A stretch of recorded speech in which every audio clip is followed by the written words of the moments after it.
जय हिंद। इससे के पहले के वीडियो में मैंने भारत के बाहरी सभी चीज़ों को बता दिया हूँ, और जो भी राज्य सीमाएं लगती थी, जो भी अक्षांश उषांश देशांतर जो भी टच करता था, कहाँ कौन सी देशांतर रेखा है, कहाँ से अक्षांश रेखाएं गुजरती हैं, इससे पहले के सभी वीडियो में मैं बता चुका हूँ। अब भारत में इंटर करते हैं। भारत में कश्मीर वाले भाग पे आज डिस्कस होगा।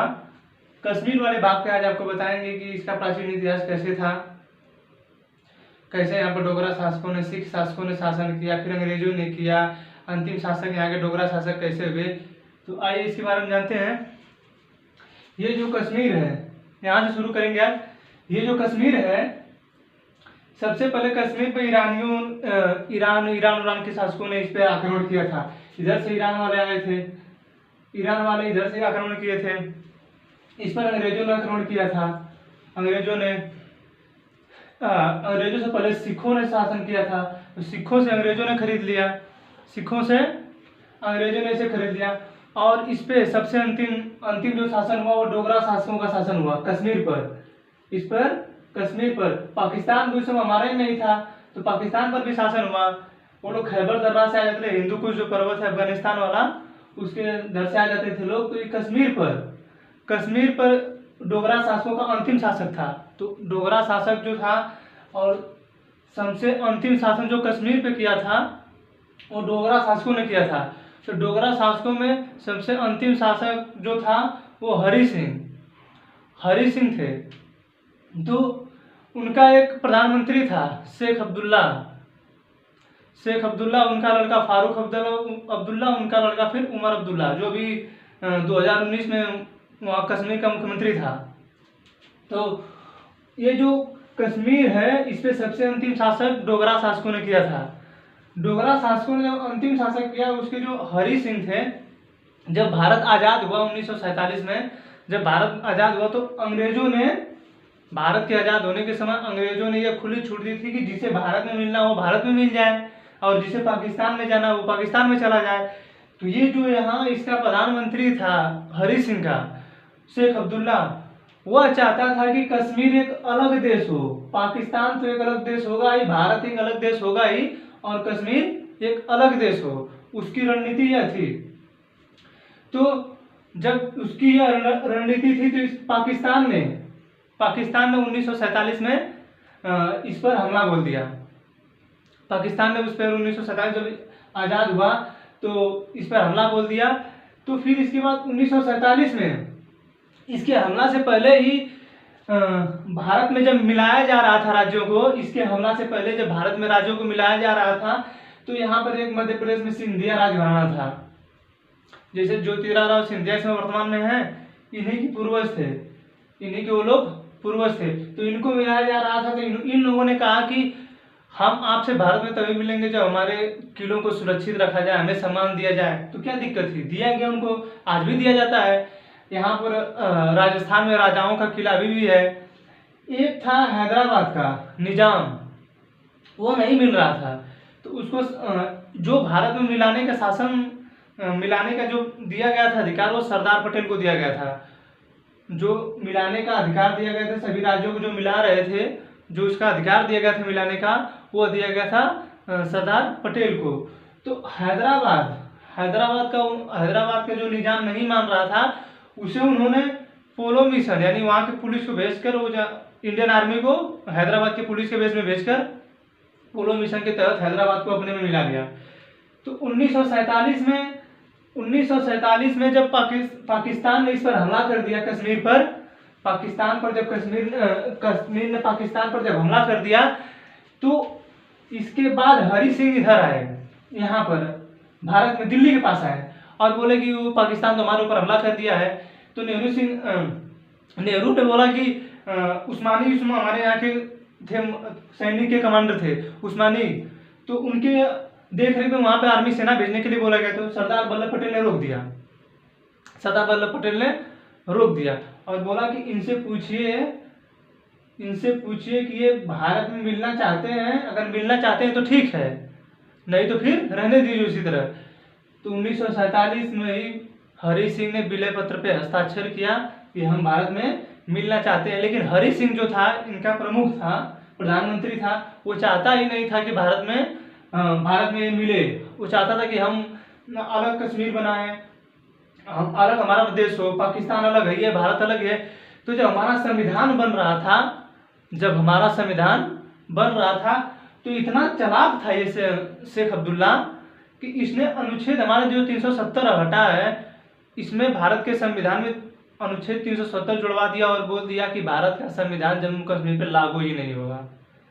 इतना शातिर था ये कि बोल दिया कि भारत का जो संविधान होगा वो जम्मू कश्मीर पर लागू ही नहीं होगा। समझा गया?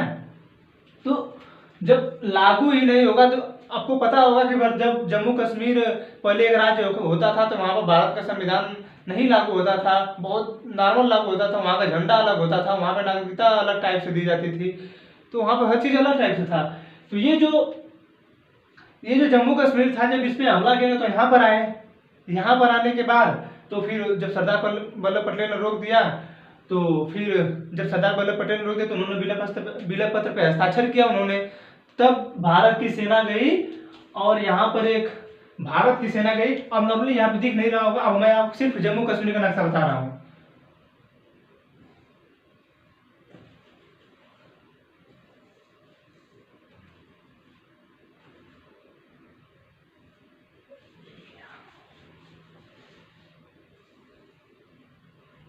जम्मू कश्मीर का तो ये जो भाग है, ये पीओके है, पीओके पाक ऑक्युपाइड कश्मीर, पाक ऑक्युपाइड कश्मीर। यह वर्तमान में कश्मीर का 30% है, 30%। और 1962 की लड़ाई में जब भारत में सेना के पास उतना लड़ाई लड़ने का साधन नहीं था तो चीन ने इस पर आक्रमण कर दिया। तो इसका ये वाला भाग 10% जो है वो चाइना के पास है, अक्साई चीन, अक्साई।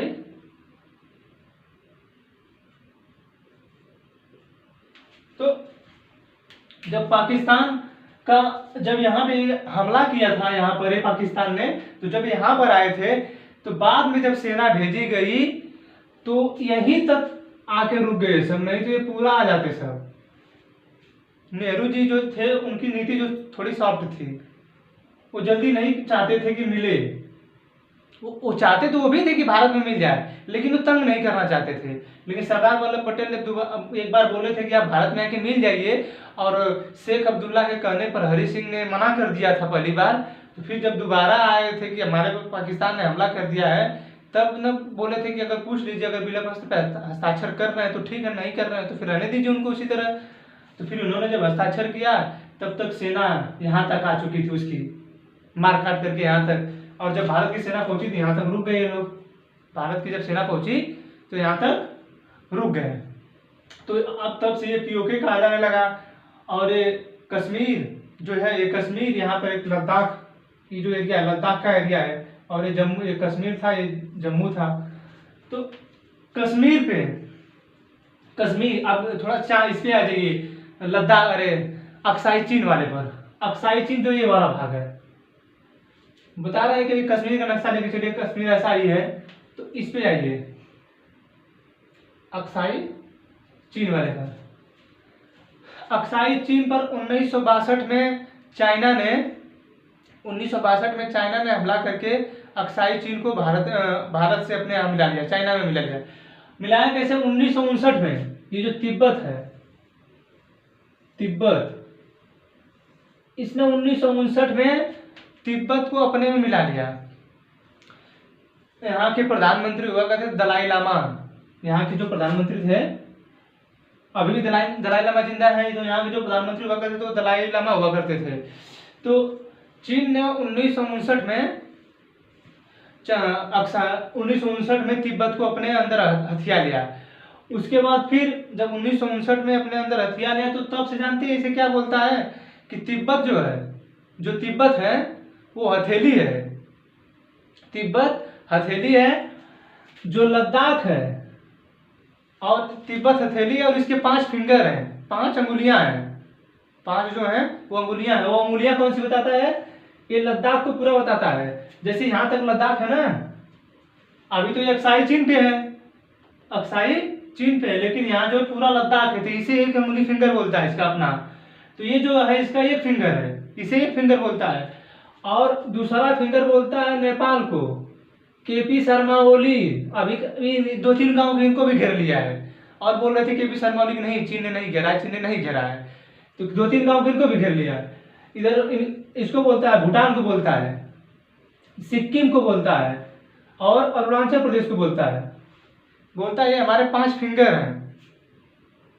ये जो फिंगर का मामला जो भारत से लड़ाई का चल रहा है पर्वतों को लेकर, फिंगर 1, फिंगर 2, फिंगर 3, फिंगर 4, वो अलग मामला है। फिंगर 4 वो है, जैसे पहले क्या था, जो ये वाला चीन, जो अक्साई चीन वाला भाग है, अक्साई चीन यहाँ तक है, अक्साई चीन जो यहाँ तक है, इसके आगे यहाँ पे पेंगोंग लेक झील है।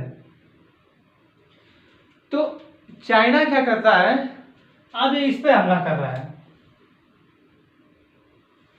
चाइना की एक पॉलिसी है, जैसे मान लीजिए आप गांव में कभी किसी से 100 रुपये उधार ले लीजिए। मान लीजिए हम किसी से 100 रुपये उधार ले लिए, चाहे 1000 रुपये उधार ले लिए, 1000 रुपये मान लीजिए हम उधार ले लिए किसी से।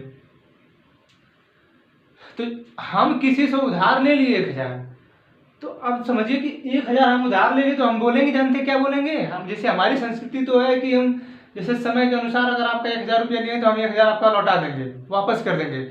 लेकिन चाइना की जो नीति है, वो अगर 1000 अगर किसी से लिया है तो वह देने की नहीं सोचता है, वो कहेगा आप हमारा 5000 दीजिए। वो बार बार कहेगा कि 5000 दीजिए, 5000 दिया ही नहीं है, लेकिन बार बार बोलेगा हमें 5000 दीजिए, आप हमारा 5000 दीजिए, या हमारा 5000 दीजिए। 1000 पे तो वो बात ही नहीं करता है। 1000 पे, जैसे मैं बता रहा हूं कि हमने आपका 1000 रुपया लिया भी है, और आप ही से बोल रहा हूं कि आप हमें 5000 हमारा दीजिए। तो एक बार तो लूटा ही गया है, दोबारा भी लूटने की कोशिश की जा रही है उसे। तो 1000 लिया है, 5000 और लेगा तो 6000 पूरा ले लेगा टोटल। तो क्या कर रहा है, कभी सिक्किम पे धावा बोल रहा है, तो कभी अरुणाचल प्रदेश पे धावा बोल रहा है। यही इसकी रणनीति है। तो भारत सरकार को समझना चाहिए कि ये इस पे तो बात ही नहीं कर रहा है 1000 पर। ये अक्साई चीन पे वो बात ही नहीं करना चाहता है। वो सोच रहा है कि भारत जो है अक्साई चीन पे बात ही ना करे। समझ रहे हैं? वो सोच रहा है कि भारत जो है अक्साई चीन पर बात ही ना करे, और बार बार वो पेंगोंग लेक पर हमला बोल रहा है। अभी पिछले दिनों में भी हमारे देश के 20 सैनिक जवान जो है शहीद हुए थे, और वहाँ के नियर अबाउट 40 या 50 जवान शहीद हुए, मतलब मरे थे। वहाँ के जो थे वो मरे थे, हमारे यहाँ के 20 जवान शहीद हुए थे। तो वो जो है वो अपना काम करता है कि जो ये झील है, अब इस पे धावा बोल रहा है। वो सोच रहा है कि जो भारत है वो अक्साई चीन पर अब बात न करे, तो इसीलिए वो बार बार अरुणाचल प्रदेश पे करता है, अरुणाचल प्रदेश सिक्किम पर। तो जब 1962 में चाइना से लड़ाई हुई, तो चाइना ने इसको क्या किया था, अपने अंडर ले लिया था। तो फिंगरप्रिंट बता रहा था, देखिए ये जो पर्वत है, पेंगोंग जो झील है, पेंगोंग लेक जो है, इसी के पास ये पर्वत है। तो इसी को फिंगर 1, फिंगर 2, फिंगर 3, फिंगर 4, 5, 6, 7 इसी तरह लगातार है। तो भारत जो था, भारत यहां तक अपना आता था, इसमें 8 तक है, वो टोटल 8 तक वो टोटल है। तो भारत जो है वो 4 तक आता था, पेंगोंग लेक के पास 4 तक आता था, और पूरे 8 तक निगरानी कर लेता था कि चीन की सेना कहां तक है, क्या कर रही है, क्या मतलब क्या हरकत कर रही है, क्या हरकत नहीं कर रही है। तो जब 8 तक भारत यहीं से कर ले रहा था, तो अब क्या बोल रहा है चाइना कि नहीं, आप यहीं पे रुक जाइए। अब तक तो वो अक्साई चीन में था, अभी तो उसके पास जो फिंगर है, फिंगर वो बोल रहा है कि हथेली तिब्बत है, तिब्बत हथेली है, हमारा लद्दाख एक फिंगर है, नेपाल दूसरा फिंगर है, सिक्किम तीसरा है, और अरुणाचल प्रदेश चौथा है, भूटान 5वां है। हाँ, तो उसको बोल रहा है। तो अब इसके आगे तो अभी पूरा लद्दाख को कब्जाने की कोशिश में है। लद्दाख है तो उनका है नहीं, लद्दाख कब्जाने की कोशिश में है। अरुणाचल प्रदेश को जानते हैं क्या बोलता है? वो बोलता है दक्षिणी तिब्बत है। अरुणाचल जो प्रदेश है आपका, ये वाला, ये जो आपका है, इसे बोलता है कि दक्षिणी तिब्बत है। तो वो उसने जो भारत को यहाँ पर रोक दिया है। तो यहीं पे लड़ाई, इसी के लिए अब क्या हो रहा है कि इसके लिए जो है लड़ाई चल रही है। समझ में आ गया? तो ये जो है ये कभी कभी क्वेश्चन पूछ देता है कि अक्साई चीन जो है, अक्साई चीन वो पूरे कश्मीर का कितना भाग है। तो जो यह है यह 10% है और पीओके जो है 30% है। समझा गया? 1962 में अक्साई चीन को इसने अपने अंडर किया था, 1962 में, और तिब्बत को 1959 में। जब 1959 में इसने तिब्बत को अपने अंडर किया था तो उस समय यहाँ का जो मुखिया था वो था माउंट सेतो, माउंट सेतो, जो कि बहुत ही खतरनाक था, जिसे उसे जो भी कहना कर लीजिए। इतना मतलब दुष्ट टाइप था ये कि इसने जो है तिब्बत वालों को इतना मतलब परेशान करके दलाई लामा को वहां से भगा करके तिब्बत को अपने कब्जे में कर लिया। तो अब जो है अब इसकी एक पॉलिसी रहती है, जानते हैं भारत का जब कोई भी नेता जाता है, तो भारत का जब कोई भी नेता जाता है चाइना, तो वह बोलता है कि वन चाइना पॉलिसी। आपको पता होगा कि अखंड चाइना में तिब्बत आता है, ताइवान आता है, उधर मंगोलिया का कुछ भाग लेता है। तो वह बोलता है कि अगर आप हमारे यहाँ आएंगे तो आपको यह मानना पड़ेगा, वन चाइना पॉलिसी नीति के अनुसार आपको यह मानना पड़ेगा कि तिब्बत चीन का है, ताइवान चीन का है, तभी आप आ सकते हैं। इतना गिरा हुआ भारत है, ऐसा करने की क्या जरूरत है, हमको समझ नहीं आता है।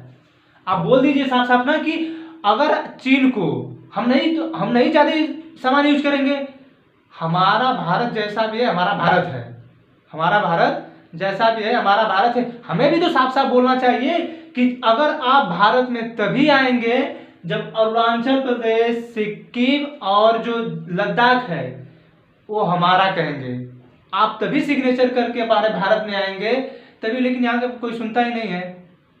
यहाँ पे तो सिर्फ अपने राजनेता से मतलब है, मतलब अपने चुनाव से मतलब है, वैसा तो कोई कर नहीं पाता है। एक बार ताइवान की जो प्रधानमंत्री थे, प्रधानमंत्री मोदी के जन्मदिन पर ट्वीट किया था उन्होंने, लेकिन प्रधानमंत्री नरेंद्र मोदी ने उनको ट्वीट का उनका जवाब नहीं दिया, थैंक यू तक नहीं बोला। उन्होंने उधर से भेजा था कि जन्मदिन की ढेरों, अब हमारे भाषा में जो है वो भी बोलेंगे हैप्पी बर्थडे टू यू, मतलब हैप्पी बर्थडे। तो इन्होंने जो नरेंद्र मोदी जी हैं, शायद ट्विटर पे अभी भी है कि इन्होंने उसका जवाब नहीं दिया कि हैप्पी बर्थडे टू यू, क्योंकि वहाँ पे तो हस्ताक्षर कर दिया गया है कि ताइवान जो चीन है, जो ताइवान वो चाइना का है। तो जो वन चाइना पॉलिसी नीति समझ में आ रहा है कि नहीं? वन चाइना पॉलिसी नीति के अनुसार भारत का कोई भी प्रधानमंत्री अगर चाइना जाएगा, तो वहाँ पर हस्ताक्षर करेगा कि तिब्बत चाइना का और ताइवान चाइना का एक अखंड देश है, इसे भी चाइना एक अखंड देश है। वन चाइना पॉलिसी नीति समझ में आ गई? 1962 में इसने अक्साई चीन को अपने कब्जे में कर लिया। फिंगर 5 को बोलता है, हथेली तिब्बत को मानता है। 1959 में तिब्बत को इसने अपने अंडर में कर लिया था। जब उसने अंडर में किया तो उसमें माउथ सेतु उस समय के वहाँ के प्रधानमंत्री थे। अब आइए पाकिस्तान पीओके वाले भाग पर। इतना समझा गया? अब पीओके वाले भाग पर आइए।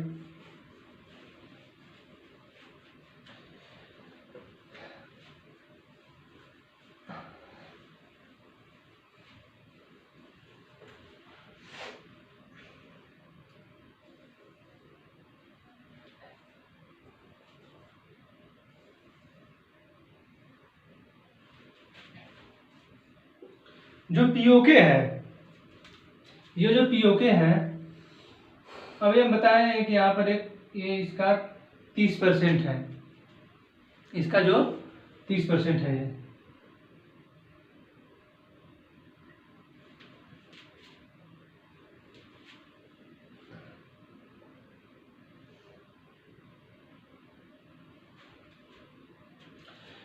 जब पाकिस्तान अलग हुआ था और इस पे इसने हमला करके इसे 1948 में अपने कब्जे में कर लिया था। 1947 में तो बिला पक्ष पे हस्ताक्षर किया था हरि सिंह ने। 1947 में विलय जो पत्र था उस पर हस्ताक्षर किया था हरि सिंह ने, लेकिन 1948 में पूरी तरह से इसने अपने कब्जे में कर लिया था। तो जब पाकिस्तान आज़ाद हुआ, भारत आज़ाद हुआ, तो उसने अपना एक एयरपोर्ट, वर्ल्ड जियोग्राफी पढ़ाएंगे तो उसमें बताएंगे कि कब अपना इसने एयरपोर्ट इसको दे दिया था अमेरिका को। तो अमेरिका को इसने अपना एक एयरपोर्ट दे दिया, गिलगिट एयरपोर्ट। अपना गिलगिट एयरपोर्ट जो है पाकिस्तान ने अमेरिका को दे दिया, समझ रहे हैं। और अमेरिका को दे दिया, या अमेरिका वहां पर लिया क्यों, ये भी तो समझ लीजिए। जब भारत आजाद हुआ, भारत जब आजाद हुआ तो भारत 1947 में आजाद हुआ था, लेकिन 1945 के बाद 1945 के बाद जब शीत युद्ध चालू हो गया, द्वितीय विश्व युद्ध के बाद जब शीत युद्ध का प्रारंभ हो गया, तो अमेरिका और रूस दो भागों में बट गए। एक साम्यवादी, एक साम्राज्य, एक पूंजीवादी, एक साम्यवादी, दो भागों में बट गया, पूंजीवाद और साम्यवाद।